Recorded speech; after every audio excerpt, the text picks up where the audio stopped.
కేసీఆర్ పాలనలో రైతుల ఆత్మహత్యలు పెరిగాయని బీజేపీ మాజీ ఎంపీ వివేక్ వెంకటస్వామి అన్నారు. అయితే అకాల వర్షానికి పంట నష్టపోయిన రైతులకు 10,000 నష్టపరిహారం ఇస్తామని చెప్పి ఇంతవరకు ఇవ్వలేదన్నారు.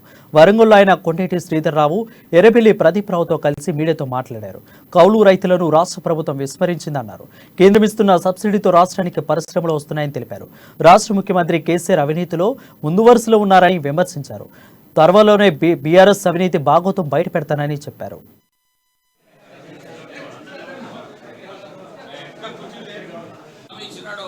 ఇప్పటి వరకు దాంట్లో కూడా ఏమి చొరవ తీసుకోలేదు.